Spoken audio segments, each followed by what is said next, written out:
Gusto mo suntukan tayo o bastos ka, visit ka. Feeling gwapo putang visit ka. Biniaya na bastos ng isang lalaki, mga blooms ng gagalaitis sa galit.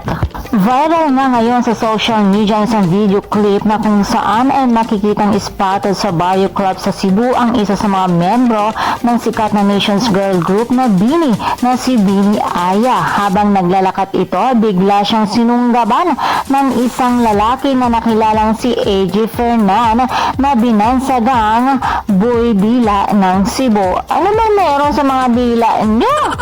Hindi naging komportable dito si Bini Aya sa inasal ng lalaki. Samod-saring reaction naman ang naging komento ng mga netizens. Pinagsabihan ang lalaki na know your limits, people. Tinawag din itong manyak at walang respeto sa babae. At ayon naman sa iba, marahil ay lasing daw ito. Subalit hindi pa rin iyon tinanggap na excuse ng mga fans ni Aya. Dapat daw ay ilugar nito ang kanyang pag-inom kung hindi niya makontrol ang kanyang sarili. Dami ba naman ng nagmamahal ng mga bloom sa Bini, wag yun na silang tangkaing bastusin dahil siguradong matindi ang mga kalaban nyo. Tandaan natin na hindi porket malaki man ang utang na loob ng mga celebrity sa kanilang mga fans, subalit deserve pa rin nila ang respetohin. Huwag namang bastusin pag nakita nyo sila sa labas. Kaya naman kay AJ Fernan, sana ay maging leksyon ito at may natutunan ka sa iyong inasal. Sana lamang ay huwag mo na itong ulitin, mapasikat man o ordinaryong tao. And for more showbiz update, please don't forget to like, share, and subscribe my channel. Thank you for watching.